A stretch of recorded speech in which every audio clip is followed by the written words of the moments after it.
بەناوی خوای بەخشندەی میهرەبان سڵاوتان لێبێت بەڕێزان لە بەرنامەی ئەمڕۆ قسە لەسەر پرسی موچە هەروەها بڕیارەکانی دادگای فیدراڵی و دۆخێری کوردستان و ناڕەزایەتیەکان دەکەین. دیارەوە بڕیارە سپەی حکوومەتی ماوە بەسەر توێریمیش کۆ ببێتەوە. چاوەڕوان دەکرێت یەکێک لەو بڕیارانەی کە بدرێت دابەشکردنی موچەی مانگی دووە دوای ئەوەی کە 15 ڕۆژە ئەو بڕپارەی کە لە بەغداوە گەیشتووە دەستی بەسەر داگیراوە لەگەڵ داهاتی ناوخۆش پێدەچێت لە چەند ڕۆژی داهاتوودا لیستی موچە ڕابگەێنرێت. لە بەرنامەی ئەمڕۆ قسە لەسەر بۆچوونی کۆمەڵی دادگەری کوردستان لەبارەی پرسی موچە بڕیارەکانی دادگای فیدراڵی پەیوەندیەکانی نێوان هەرێم و عێراق دەکەین بە میوانداری بەڕێز مامۆستا ڕێبوار حەمەد ئەندامی ئەنجومەنی باڵای کۆمەڵی دادگەری کوردستان. مامۆستا بەخێر سوپاسیامەدەبوون دەکەین. سوپاس دەکەین. ئەگەر سەرتا لە پرسی موچەوە دەست پێ بکەین بۆچوونی کۆمەڵی دادگەری چیە لەبارەی دەست بەسەراگرتنی موچە و ئەو قەیرانی موچەی کە 10 ساڵە بەردەوامە و هاوڵاتیانی تووشی قەیران و دەرەسەری زۆر کردووە. بەناوی خوای گەورە و میهرەبان زۆر سوپاس کا حەکیم. بۆچوونی ئێمە لەسەر موچە وازەحە، ینی ئێمە پێمان وایە هەمیشە وتومانە کە موچە مافێکی سروشتی و سەرەتایی خەڵکە. ئەوەی حکوومەتی هەرێمی کوردستانی کا دەرحەق بە موچە خۆرانی ستەمێکی گەورەیە و ئەم ستەمەشی ئەمڕۆ نییە. ئەم ستەمەهی ئەمڕۆ نییە لە 2013 ئەو ستەمە لەسەر موچە خۆرانی هەرێمی کوردستانە. سەرەتای ئەو موچەیە بە سیستەمی پاشەکەوتی موچە دەستی پێکرد کە ئەوەی کە بەناوی پاشەکەوتەوە کرا جۆرێک بوو لە خواردنی مافی موچە خۆرانی هەرێمی کوردستان وە خۆتەزانی ئێستا شتێک نەماوە بەناوی پاشەکەوتەوە. لە پاڵەوەدا بەردەوام ساڵانە چەند مانگێکی موچە خۆرانی هەرێمی کوردستان بە بەردەوامی خوراوە و بە دووەهەمین ساڵی 2023ەوە کە سێمانجی کۆتایی یا با بڵین وەکو ئێستا تەوانێنی خۆتان ئاماژەتان پێکرد کە لە ساڵی ڕابردوو تا ئێستا زیاد لە 5 موچە خۆرانی هەرێمی کوردستان خوراوە. ینی گەرتۆ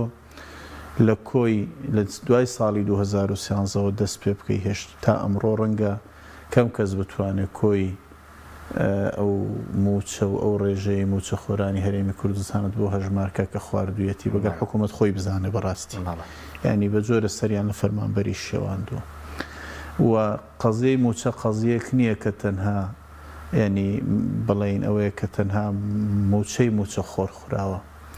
هەموو سیستەمی حکومڕانی و هەموو جومگەکانی کۆمەڵگای لاسەنگ کردووە. تەماشای سیستەمی پەروەردە کە ئێستا لە هەرێمی کوردستان، تەماشای کەرتی تەندروستی کە لە هەرێمی کوردستان، تەماشای کۆی سێکتەرەکان کە لە هەرێمی کوردستان لەبەرەوە ینی ئەوە جگەلەوەی کەستەمێکی گەورەیە و فەشەلی بواری حکومڕانیشە بەنسبەت حکوومەتی هەرێمی کوردستانەوە. فەشەلێکە کە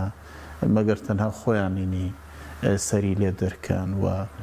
بەبێ ئەوەی کە هەست بە بەرپرسیارەتی بکەن، بەبێ ئەوەی مەسئولیەتی شەڵ بگرن، بەبێ ئەوەی ڕۆژێکیشدان بۆ دابنن کە هۆکاری ئەم هەموو قەیرانەیەک لە دوای یەکانە بەداخەوەیانی. بەس مامۆستا پەیوەندی بە کەمی داهات و ئەوە نییە پەیوەندی بە گەندەڵی دزیەوەیە کە ئەو قەیرانی موچەکە تا ئەمە ڕۆژ بڵین هەر بەردەوامە کە زۆر دەرەسەڵاتداران باسی داهاتیان بەردەست نییە. ئەگەر بگەڕێەوە سەرەتا جارە حکوومەتی هەرێمی کوردستان حکوومەتێک لە دوای یەکەکانی بەم حکوومەتی ماوە بە سەرچۆی ئێستاشەوە یەک لە دوای ئەمان خۆیان ینی لە دەرهێنانی نەوت و فرۆشتنی نەوتەوە هەموو ڕۆژێ مژدەی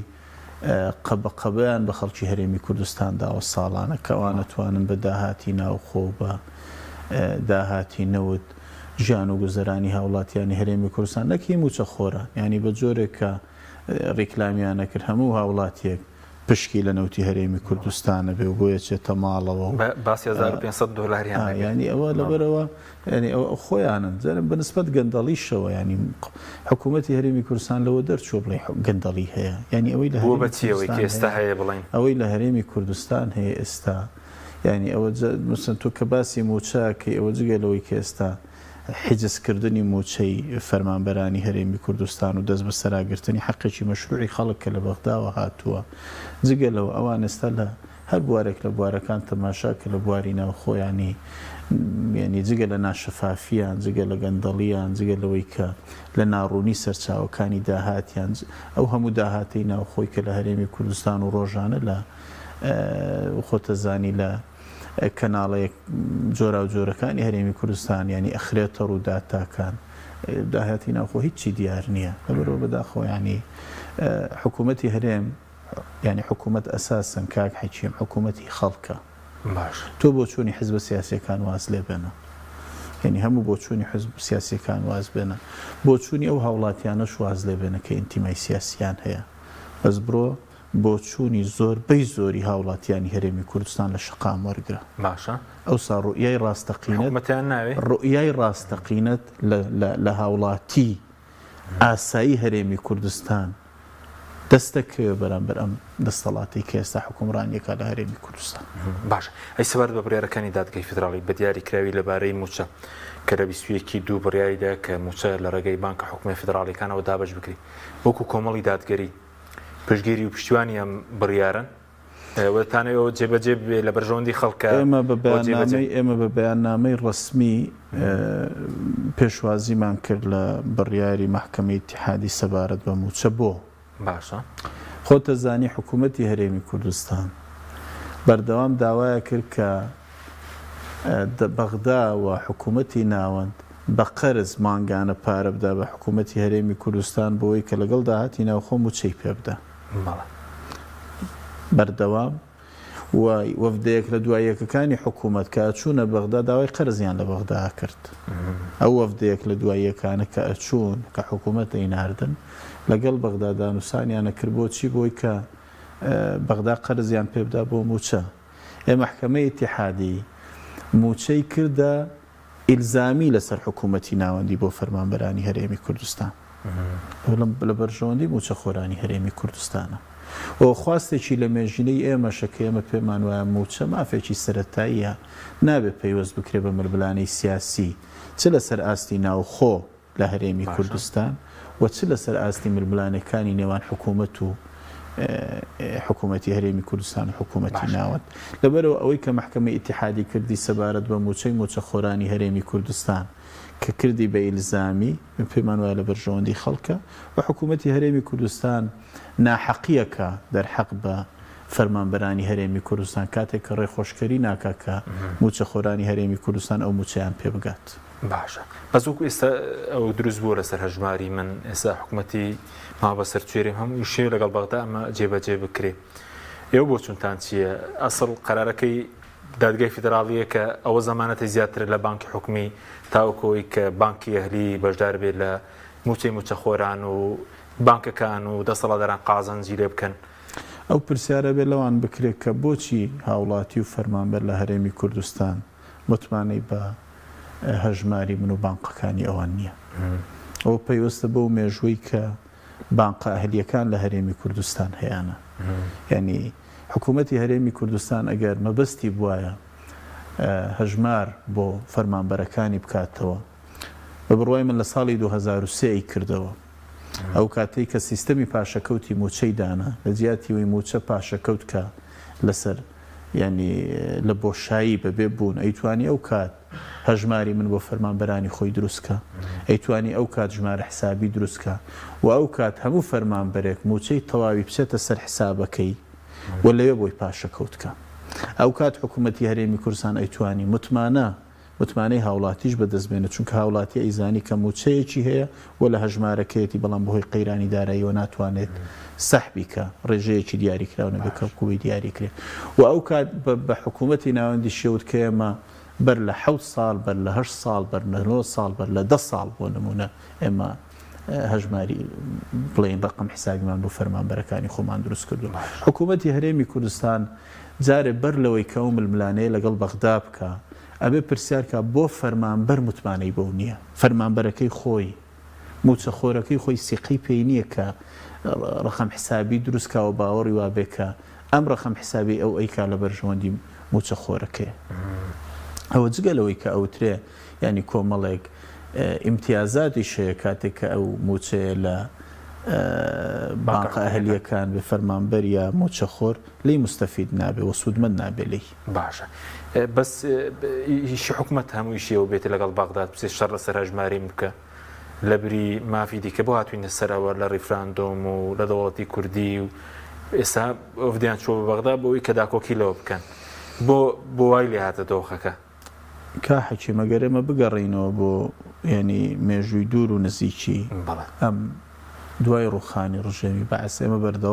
بەردەوام قەناعەتمان وا بوو کە حکوومەتی هەرێمی کوردستان ڕۆژ لە دوای ڕۆژ لە پاشک شێدایە بەرامبەر حکوومەتی ناوەندی و ینی خۆتەزانی ڕۆژگارێک بۆ حکوومەتی هەرێمی کوردستان شەڕی ناوچە جێناکۆکەکانیە کرد شەڕی مادەی 140 کرد بەڵام ئەمڕۆ لەکوێیە ئەمڕۆ ینی خۆتەزانی ئێستا حکوومەتی هەرێمی کوردستان ئەو واقعەکەیەتی من پێم وایە تۆ لەوە گەڕێ حکوومەتی هەرێمی کوردستان و دەستەڵاتی سیاسی لە هەرێمی کوردستان و هەردوو هێزی دەستەڵاتدار لە هەرێمی کوردستان ینی لەگەڵ بەغدا و حکومڕانیەتیەکەیان کە لە دەستپێکی دروستبوونی یەکەمین کابینی هەرێمی کوردستانەوە ئەوان حکومڕانن هەتا ئەمڕۆ حکومڕانی ڕاستەقینە ئەوانن و حکوومەت بەدەست ئەوانە و ئەوان فەرمانڕەوان لە هەرێمی کوردستان تۆ لەوە گەڕێکە ینی لەگەڵ حکوومەتی ناوەندی لە چ قۆناغێکدان و گرفتەکان چین و چەندی چارەسەر بێ و چارەسەر نابێ تۆ بڵێ ئەم حکوومەتە چەند جێگەی متمانەی هاوڵاتیەکانی خۆیەتی چەند جێگەی متمانەی فەرمانبەرەکانی خۆیەتی چەند جێگەی موچەخۆرەکانی خۆیەتی جێگەی متمانەیە نا بە تاکید ینی ئێستا محکمەی ئیتیحادی پێویستی بەوە نییە شەڕ لەسەر بڕیارەکانی خۆی بکە ئەوە هاوڵاتیە لە هەرێمی کوردستان پشتیوانی محکمەی ئیتیحادیەکە بۆ بڕیارەکانی خۆی ئەوە پرسیارە ڕوبەڕووی ئەو دەستەڵاتە لە هەرێمی کوردستانە کرێتەوە محکمەی ئیتیحادی و بڕیارەکانی پێویستی بە پێشوازی هێزە سیاسیەکان نییە بە ئەندازەی هاوڵاتی خۆی پێخۆشە بۆ چونکە هاوڵاتیە کە ئەبینێ فەرمانبەرێک کە ئەبینێ ئەوەی ئەو بڕیاری داوە لە بەرژەوەندیەتی و ئەوەی حکوومەتەکەی خۆی کا لە بەرژەوەندی نییە ئەو موچەکەی بۆ ئەنێرە و ئەو دەستی بەسەر موچەکەی داگرتووە ئەو کات ینی دیارە بژار دەکە لای هاوڵاتیانی هەرێمی کوردستان چیە بێت باشە بەس وەکو موچەش کە 15 ڕۆژ دەستی بەسەدای گیراوە هەموو هێز پێکەنێرەکانی حکوومەت بەشدارن لەو ئەوە جۆرێک لە تاوانیش ئەوەی کە 15 ڕۆژە گەشتووە 600 میلیارد گەشتووە 599 حەکیم نەکرد تاوانێکی زۆر گەورەیە ینی ئێستا مانگی ڕەمەزانە باشە و لە مانگی ڕەمەزاندا ئێستا ئێمە لە نیوەی دووەمی مانگی ڕەمەزانی لە دوای 15 ڕەمەزان فەرمانبەرێک موچەخۆرێک لە هەرێمی کوردستان چەندە موچەی وەرنەگرتووە نزیکەی 6 ڕۆژە باشە هەموو دوایین موچەکە جگە لە موچە بەڕاستی ینی حکومڕان و بڕیار بەدەستەکان ئەوانەی کە ینی حکومڕانی لە هەرێمی کوردستان خۆیان گوزەرانیان وەکو هاوڵاتیانی ئاساییە کە هیچ موچەیەکیان نییە ینی جارێ ینی هەر هەستکردنیان بە بەرپرسیارەتی بەرامبەر ئەم گەل و هاوڵاتیانی خۆیان بەرامبەر فەرمانبەرەکانیان ئەسڵەن ئەوان نەک ئەدە ئەبوو ئەوەی کە لە بەغداوە هاتووە دەستی بە سەردا نەگرن و حیجزیکەن ئەبوو ئەوەی کە هەیەە لە داهاتی ناوخۆ ئەبوو لەوە دەستکەن بە تەوزیعکردنی موچە بەو حەدەی کە ئەتوانن ئەبوو لەو پارە زەبەلاحانەی کە دەستیان بەسەرداگرت و احتیکاریان کردووە لەوە موچەی فەرمانبەرانی هەرێمی کوردستان بدەن بەزۆکو دوو هێزەکەش بڵێ هەردووکیان بەیەکەوە هێزەکانی بەشدار حکوومەت بەشدارن لە هەم لە زبسەراکردنی موچە هەم لەوەش کە هاوڵاتی ئیجبار بکرێ ئەوانەی پێکێنەری ئەساسی حکوومەتن باشە ئێستا ئەوان ڕوبەڕووی ئەو بەرپرسیارەتە بەرامبەر خەڵک و جەماوەر و میلەت چێ لەگەڵی نییە ئەبێ خۆی ڕوونکردنەوە بداتە ڕایگشتی وابێ بڵێ کە ئێمە لەگەڵی نەبووین ئەگەر نا ئێستا ئەوەی هاوڵاتی ئەیبینێ بڵێ ئەو هێزانەی کە لە حکوومەتن بەشدارن لەوە باش ئەزی وەکو ئەرکی هێزەکانی دەرەوەی دەسەڵات زۆر زەرگلەیش لەو هێزانە دەکرێ وەکو کۆمەڵی دادگەری ئەوەی کە پێتان کراوە کردوتانە لە کاری بڵین پەرلەمانی بێ ناڕەزایەتی بێت لە بەغداد بێ بۆ پرسی موچە من پێم وایە بەشێکی گلەیەکانی هاوڵاتیان لە هێزەکانی ئۆپۆزیسیۆن بە ئێمە شەو حەقە باشە چونکە هێزی سیاسی کە دێتە ساحەی سیاسی و وەکو ئۆپۆزیسیۆن خۆیان ناسێنێ خەڵک چاوەڕوانی زۆرتری لەوە لێ ئەکات کە ئەیکات و بەڕاستی ینی زۆر جارگلەیەکان لە هێزەکانی ئۆپۆزیسیۆن لەو ڕوویە کە خەڵک چاوەڕوانی زۆرتریان لێەکە و پێیان وایە هێزەکانی ئۆپۆزیسیۆن و هێزەکانی دەرەوەی دەستەڵاتە بێت چالاکتر بن یەکڕوئیاتر بن بۆ لە پێناو بەرژەوەندی گشتەکان و بەرژەوەندی هاوبەشەکان و بەلانانی بەرژەوەندی حیزبی و کەسی و خودیەکانی خۆیان پێم وایە بەشێکی گلەیەکان لەوە سەرچاوی گرتووە ئەوە یەک دوو بەنسبەت کۆمەڵەوە ئێمە وەکو کۆمەڵ ینی ئێستا خۆ تزانی ینی مؤسساتی ئێمە مؤسسەیە کە ئێمەی تێدا بووین پەرلەمانی کوردستان بوو ئێستا ئەو مؤسسەیەش نەماوە ئێمە ئێستا لە هیچ مؤسسەیەکی حکومی و پەرلەمانی نین چ لە ساستی حکوومەت چ لەسەر ئاستی پەرلەمان لە هەرێمی کوردستان و ئەوەندە هەیە کە لە ئەنجومەنی نوێنەرانی عراقین لەسەر ئاستی نوێنەرایەتیەکان ئێمە ئەوەندی هەبوو بین هەموو نوێنەرەکانی کۆمەڵ نوێنەری چالاک بوون و بەرچی سەرشانی خۆیان هەستاون بە ئێستاشەوە کە لە ئەنجومەنی نوێنەرانی عراقین بەنسبەت مەواقفی سیاسیشەوە ئێمە هەموو ڕۆژێک و هەموو کاتێک لەگەڵ ینی مافی خەڵک بووین جا ئەوەندی کە پێویست بوو بێ کە پشتیوانی لە ئەگەر خۆپیشاندان بوو بێ پشتیوانیمان لە خۆپیشاندانەکان کردەوە لەگەڵی بووین و بەڕەوامان زانی و خۆپیشاندانەکان و داواکانی ماف ئەوەی کە پێویست بوو بێ لە هەڵوێستی سیاسیمان هەڵوێستە سیاسیەکانی خۆمان بە وازەحی ڕاگەیاندووە ئەگەر ینی باجەکەشی هەرچی بوو بێ لە مەیدان بوو بووین وەکو هێزێکی سیاسی و بەردەوام ماوینەتەوە لە سنگەری خەڵک و هەوڵاتیانی هەرێمی کوردستان بەس من ئەوە دووبارە ئەکەمەوە من پێم وایە ئاساییە و بە ئاسایی زانم کە گلەیی هەبێ لەو ڕۆوە چونکە بەڕاستی هاوڵاتیان لە هەرێمی کوردستان ماندوون و ماندوو کراون و بەداخەوە ینی بە حەدێک کە ئەوەی ئەمڕۆ هەیە ینی جۆرێک لە گەیشتنە لە خۆناغی بێ ئومێدی و ئەو پەڕی بێ متمانەی دروست بووە ینی تۆ تەماشاکە کا حەکیم یارمەتیم بدە هەر هاوڵاتیەک ئەدوێنی لە هەرێمی کوردستان ینی گەشتۆتە بێ ئومێدی بەرامبەر ئەم دەستەڵاتە ئەم دەستەڵاتە ڕۆژ لە دوای ڕۆژ زیاتر خەڵک ماندووەکە ئێمە ینی ئەو هۆکارانەی یا با بڵین ئەو وەسایلانەی لە بەردەستمانە بۆ گۆڕانکاری ئەوان بەردەوام ئیشیان لەسەرەوە کردووە کە خەڵکی لە وەسائلانەش بێ ئومێدکەن بۆی کە پێیان وە بە هیچ نەفەسێک نەمێنێتەوە بۆ گۆڕانکاری و هاوڵاتی وا تێبگەێنن کە گۆڕانکاری ناکرێت بەڕاستی باشە بەس ئەوەی کە پێویستە بە وەکو ئەرکی هێزێکی دەرەوەی دەسەڵات لەوەی کە هەوڵتان هەبێ بۆ کۆدەنگی لایەنەکان ئەوەی لەسەرتان بێجێبەجێتان کردووە وەکو خۆتان وەکو کۆمەڵی دادگەری بەڵێ ئێمە یعنی ڕەنگە زۆربەی کات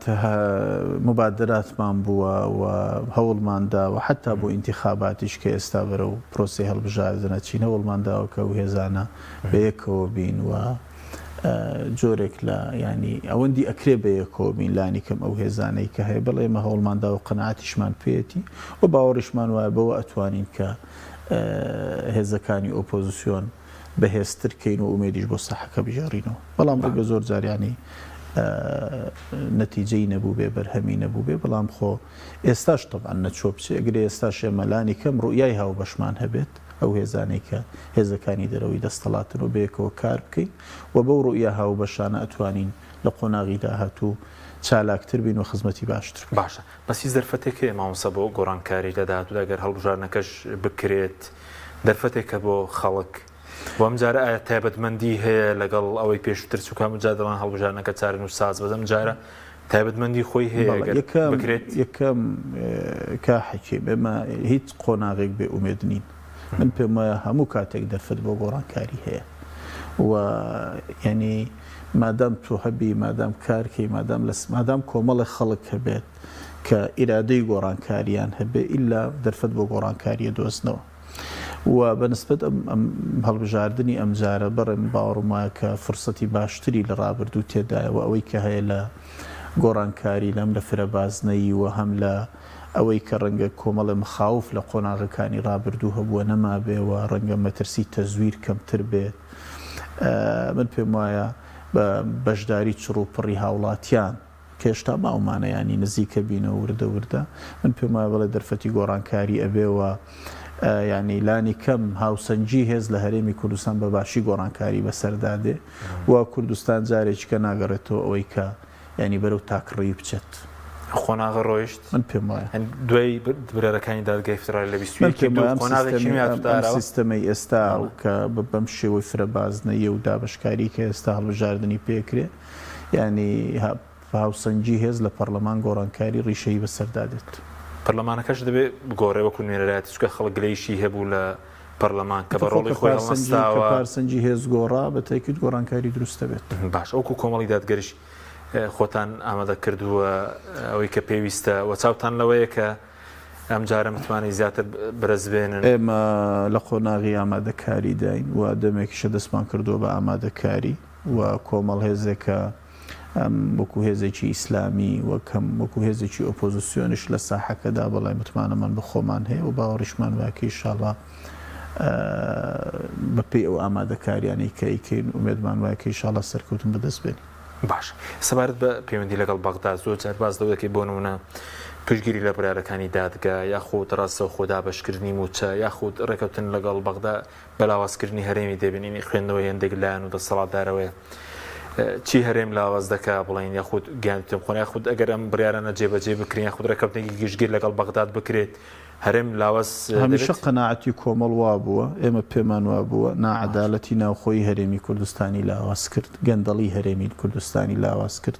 قۆرخکاری هەرێمی کوردستانی لاواز کرد ناشەفافیەت هەرێمی کوردستانی لاواز کرد ئەو تاکڕەوی کە لە هەرێمی کوردستاندا هەبوو هەرێمی کوردستانی لاواز کرد ئەو ستەمەی دەرحەق بە فەرمانبەران و هاوڵاتیانی هەرێمی کوردستانە کرد ئەوانە هەرێمی کوردستانیان لاواز کرد و ئەوەی کە هەرێمی لاواز کرد و ئەوەیە کە هاوڵاتی لە هەرێمی کوردستان بتمانەی بە حکوومەتەکەی نەماوە ئەگەر هەرێم لە ناوخۆ تۆکمە بێ گەر هەرێم لە ناوخۆی ینی فەرمانبەرەکانی هاوڵاتیانی متمانەیان پێی بێ ئەگەر شەفاف بێ ئەگەر گەندەڵی نەبێ ئەگەر قۆرخکاری نەبێ ئەگەر حکومێکی ڕەشید هەبێ لە هەرێمی کوردستان ئەگەر حکوومەتێکە بێ خزمەتی هاوڵاتیانی هەرێمی کوردستان کا بەبێ جیاوازی هەرێمی کوردستان بەهێز دەبێت. باش ئەنی ڕێکەوتن لەگەڵ بەغدا ڕێکەوتنێکی گشتگیر لەسەر موچە لەسەر نەوە داهاتەکان بۆ هەرێم قازانجە هەم لە ڕووی سیاسی و هەم لە ڕووی ئابوووریەوە ئەگەر چەند ساڵە دابڕانێکە بووە بۆی ئابووری سەربەخۆ بێ بەهۆی ڕێفراندۆم بێت خزمەت بە هەرێم دەکا گەر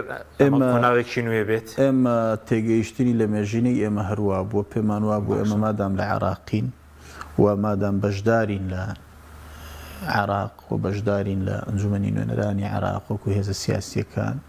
و هەرێمی کوردستان پێویستی بە تەفاهمی گشتگیر هەیە لەگەڵ حکوومەتی ناوەندی بەڵام ئەو تەفاهمە لە پێناوی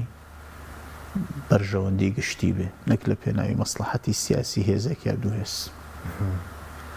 بەس ئێستاگەر حکومڕانێکی نوێ بێتە کەەوە کاریگەریشی دەبێت لەسەر گۆڕانکاری لەگەڵ بەغداد لەسەر موچە لەسەر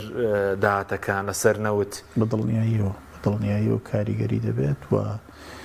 ئەسەری ئەو گۆڕانکاری ئەو کاریگەریانش دەرکەوتووە ینی ئێستا وردە ئەوەی کە هەیە خۆتەزانی ینی قۆناغێکی تازەیە و ڕەنگە نەگەڕێتەوە بۆ پێشخۆی. باش سەبارەت بە پشتیوانی نێودەوڵەتیش گلەی زۆر هەبوو لەسەر هەرێم لە بواری ئازادیەکان بێ یەک نەخستنەوەی بڵان هێزەکانی پێشمەرگە بێت هەتا بازەوەک لەو سەردانەی دوایین سەردانەی سەرۆک حکوومەتی ماوە سەرچێرم باسییانەوەکرد لەگەڵ عێراق ڕێک بکەون پشتیوانی نێودەوڵەتیش ئێستا بۆم دەسەڵاتە نەماوە وەکو جارە یاخود ئەگەر پشتیوانێکی شەبێ بۆ بڵین بۆ دەسەڵات نییە بۆ خەڵکە ئەو واقعی کە ئێمە باسمان کرد لەسەر ئاستی ناوخۆ و بە ئیزافەی ئەوانش کە ئاماژەت پێکرد لە یەک نەخستنەوەی هێزەکانی پێشمەرگە و دروست نەکردنی حکوومەتێکی ینی حکوومەتێکی نیشتیمانی کورت و پۆخەتڕەنگە ئەوە یەکێک لە هۆکارە ئەساسیەکانی ئەوە بووێ کە پشتیوانی نێودەوڵەتی لە هەرێمی کوردستان قۆناغ بە قۆناغ بەرەو لاوازی چووە و ئێستا ڕەنگەیەکێ بێ لە قۆندە و قۆناغانەی کە لە قۆناغە هەرە لاوازەکان بێت بەدڵنیاییەوە. باش بە سەبارەت بە هەرێمی کوردستان سوودی لە دەرفەتەکان وەرنەگرتووە هەرێمی کوردستان زین چۆنە عقلێتی حکومڕانی لە هەرێمی کوردستان عقلێتێکی حزبی بووە بە بەردەوامی خۆ هەمیشە ئەو ڕوبەڕووبوونەوەی کە هەبووە لە بینی هێزەکانی ئۆپۆزیسیۆن و حکومڕانەکان لە هەرێمی کوردستان هاوڵاتی و هێزە حکومڕانەکان لە هەرێمی کوردستان ڕۆشنبیران و هێزە حکومڕانەکان لە هەرێمی کوردستان قەڵەم بەدەستان و هێزە حکومڕانەکان لە هەرێمی کوردستان و عقلیەتە بۆ کە حکومڕانی پێکراوە. باش بەس زۆر لە خراپی دەسەڵاتدارنەوە دەخوێن ێستا دەڵێن کوردستان دوو بەرەیە بەرەیەکیان کە پارێزگاری لە قەوارێ هەرێم دەکات و بەرەیەکیان کە پشتیوانی بەغداد دەکات ئێوە بۆ چونتان چی یاخود بەرەکەی دیکە ڕاستە مەسەلەن گەندەڵکار دروست بوو و خەڵکی زۆڵم لێکراوە و ئەوش دروست بووە دابەشبوونەکە چۆنە لە کوردستان دابشکاریەکی هەڵەیە لە هەرێمی کوردستان حکوومەت بۆ خزمەتی خەڵکە بۆ خزمەتی هاوڵاتیە لە هەرێمی کوردستان قوارەی سیاسی ئەساسن بۆ خزمەتی مرۆڤ بۆ خزمەتی ئینسان بۆ خزمەتی هاوڵاتیە کاتێک کە ئەو قوارەیە نەتوانێت ئەو خزمەتە بکە کاتێک کە ئەو قوارەیە نەتوانێت سەرەتاییترین مافی پێ بدا کاتێک قوارەیە مافی لێ زەوتکە کاتێک ئەو قوارەیە موچەی لێ حجزکە ئەی دەبێت ینی زۆرینەی هەرێمی کوردستان چی بکات ئەگەر وابێت ئێستا بەرەی زۆرینە لە هەرێمی کوردستان ئەو بەرەیە کە لەگەڵ بڕیارەکانی محکەمەی ئیتیحادیە بۆ چونکە هەز دەکە ئەو قوتەی کە بە ناحەق لی زەوت کراوە بۆ یەگێڕێتەوە کەکە حکوومەتی هەرێمی کوردستان پێش بڕیارەکانی محکەمەی ئیتیحادی مەطلەبی ئەساسی بریتی بوو لەوەی کە حکوومەتی عێراقی بە قەرزیش بێ مانگانە بڕێک پارەی پێ بدا کە ئەو مەبلەغی کە داوایانە کە 680 ملیارەکە بۆ ئەوی کە لەگەڵ داهاتی ناوخۆ موچەی فەرمانبەرانی پێ بدا بە قەرز داوایانە کرد کاتێ محکەمەی ئیتیحادی دێ بڕیارەدا کە موچەخۆرانی هەرێمی کوردستان بخاتە سەر حکوومەتی ناوەندی بە ئیلزامی و حکوومەت پابەند دەکا کە موچەخۆرانی هەرێمی کوردستان بدا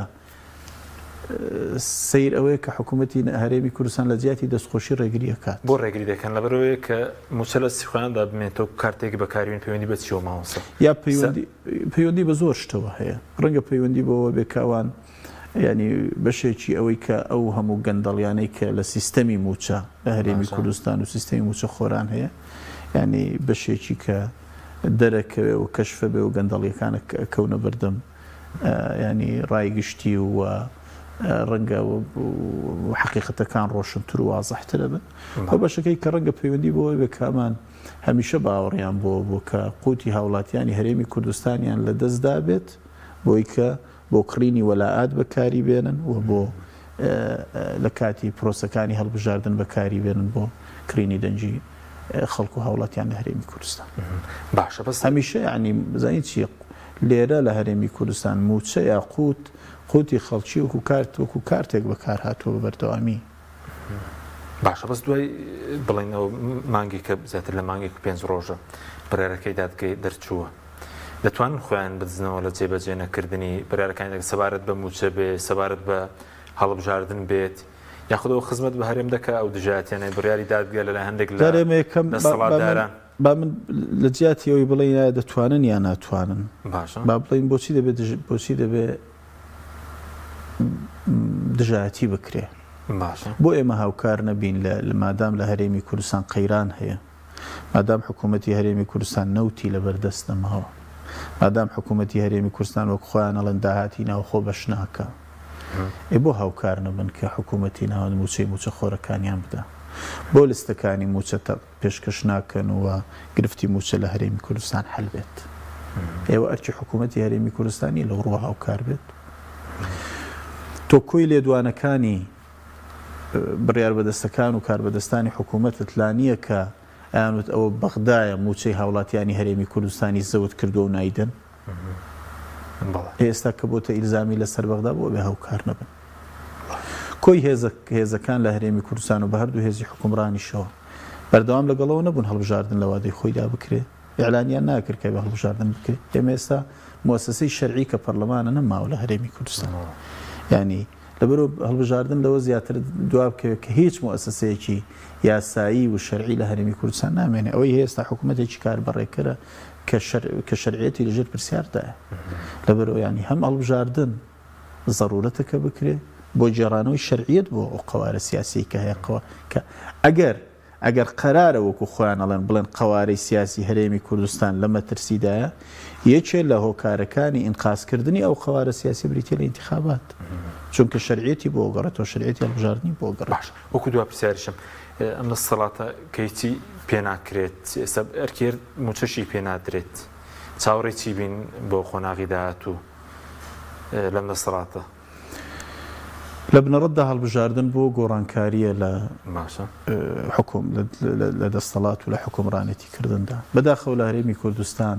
ینی هیچ کاتێک ینی بەهۆی بە هەڵبژاردن دەستا و دەستی دەستەڵات نەکراوە جا چەندی بە زۆر بێ چەندی بە تەزویر بێ و چەندی بە فشار بێ ئەوە جێهێڵین من پێم وایە ئێستاش ڕێگای تەندروست